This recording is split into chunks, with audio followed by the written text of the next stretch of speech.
Now, on that last video, you asked if these are the same people that founded Al-Andalus, and now I'm about to answer this question with some sources. But I can tell you that the Moors that went into Spain in 711 were vassals of the Umayyads. They were not their own bosses. Tariq ibn Zayed, the Rock of Gibraltar, he was a general in that army. He was not the head honcho in charge, bro. Let's get into it.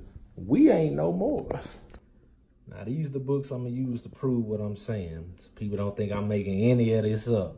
Yeah, it's like 9 sources, bro, so we can cross-reference. Well, I guess 8, because these the same book, just 2 different volumes. History of Africa, but yeah.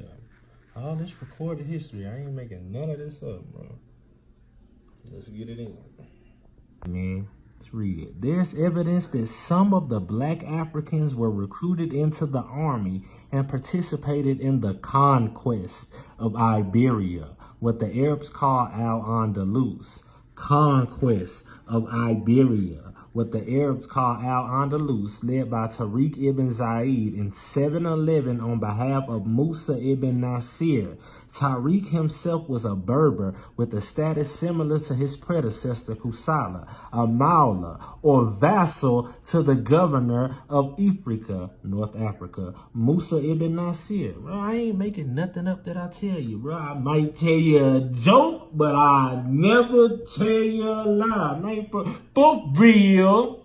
For sure, I'm trying to tell you, man. Let's go to this dictionary and see what a vassal is. That's what the Moors were that went into Spain in 711. Vassals of the Umayyads, bro. I ain't making it up. Moors that went into Spain in 711 were vassals of the Umayyads. Vassal, feudal tenant, subject, servant, etc. What were they?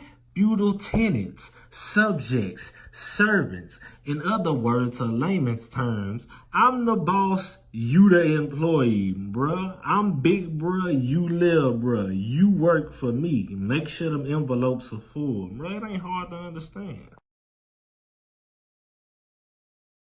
Now we in this racing revolution. The cover off because it's old. I got it from my grandparents' house. So I know it at least got 30, 40, 50 years on me, but let's look. In AD 639, the Muslim Arabs plunged into Egypt, and by the start of the next century had conquered all of Africa north of the Sahara to invade Europe itself. The new empire, however, did not long survive tribal and doctrinal antagonisms, while the Abbasid dynasty of caliphs ruled from the new city of Baghdad, built out of the wealth of Mesopotamian agriculture and commerce. The Muslims in the Al-Maghribian West, talking about the North Africans, began forming kingdoms of their own. A Moroccan dynasty ruled from the new capital of Fez, and a Tunisian one reconstructed the prosperity of its Roman period on Islamic foundations. Let's go over here. Berber expansionism, however, not only claimed the coast, but turned southwards too and bit deep into Africa. In 1076, its forces captured and sacked the capital of ancient Ghana. I keep telling you, we ain't no Moors, bro, at all.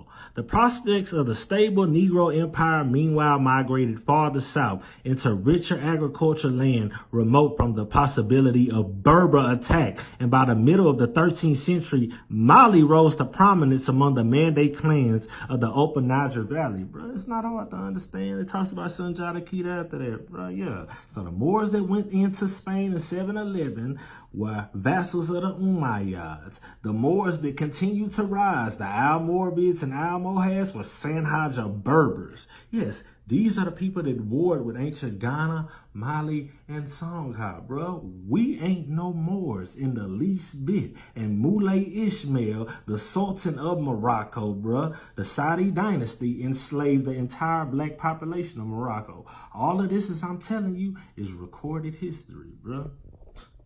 See? The Umayyads were also talented military leaders, and under their rule, Islam's second great wave of conquest took place during the early part of the 8th century. They carried Muslim arms into Central Asia as far as the Indus Valley in India and west through North Africa and Spain to the Atlantic. Their bold manner of conquest is suggested by the rallying words of a Muslim leader who, upon landing his troops at Gibraltar in 711, ordered all of its boats turned around, shouting to its men, "The sea is behind you, and the enemy is in front of you. By God, there is no escape for you save in valor and determination." Hey, they was determined. They did their thing. You got to give them that. They wasn't all black. Yeah. And they was vassals. Moors were vassals of the Umayyads, and don't you never forget it. Now let's speak about Tariq, because like I said, the Moors that went into Spain in 711 were vassals of the Umayyads. Tariq was a Berber, and they had black Africans in that army, slave soldiers. Yeah, the Berbers was over the black Africans. Let's read the story. Tariq sent a black man to explore this. This talking about them going into Spain. Passage to the cathedral. He was discovered by Spaniards who were stunned by his appearance and wondered if his dark color was natural or dyed to the point that they rubbed his skin with a rope, only to realize that his color was surely natural. According to Ibn Ash-Shabat, he was purportedly the first black person encountered by the local Spaniards. Yeah. See that? All you gotta do is continue reading it, bro. Then you can go to the bottom and say, because the story happened on the flip side too. It is interesting to note that this is exactly what happened when the Gambians first met the Portuguese. Alves Ca de Mosto wrote, "These Negroes, men and women, crowded to see me as though I were a marble. Some touched my hands and limbs and rubbed me with their spittle to discover whether my whiteness was dye or flesh." Hey man, history is a mug. Now, if you read this article, Time of Troubles in the History of Africa, I don't know if it's volume 1 or 2 because I bought them together, but you can get it definitely. Or you can just look it up. It's by John Henry Clark, Dr. John Henry Clark. Now, he kind of watered down the relationship between the North African Berbers and the Black Africans, but if you could read in between the lines, you know what's going on. Let's check it out. The relationship of North Africa to the people of the Western Sudan was deteriorating. For hundreds of years, this relationship had been good. I don't know about all that. Africans from the Western Sudan had participated in large numbers in the conquest of Spain in the year 711. Remember, I'm telling you, the Moors were vassals of the Umayyads. They were sent into Spain. They didn't just go up in there by themselves.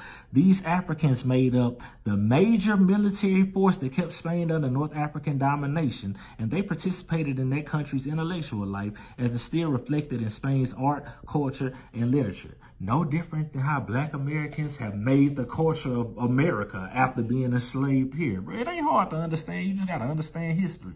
Let's go here. Among the Africans' military chiefs who converted to the Islamic faith during the Arab invasion of Morocco was a great general known as Tariq ibn Ziyad, a Berber. He wasn't just specifically a black African. I'm sure he had some black African ancestry, but he had some other kind of ancestry too. That's why they called him a Berber.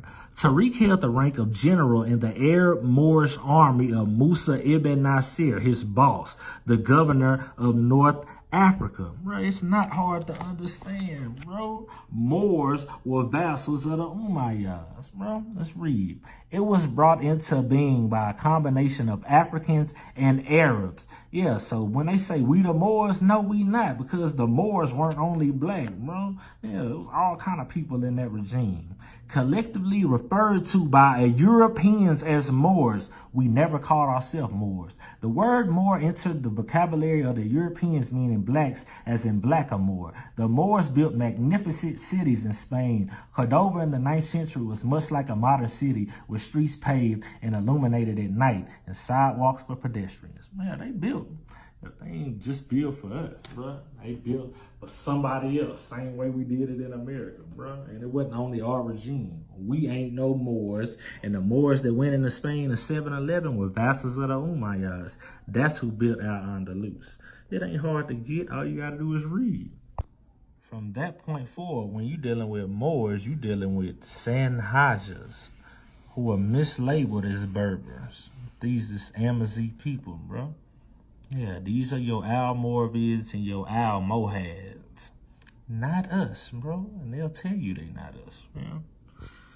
It's not hard to understand, bro. See that?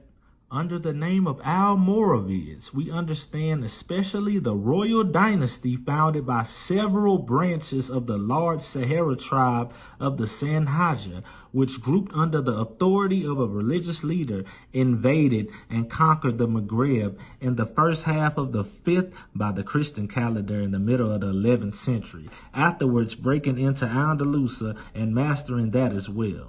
Sanhaja.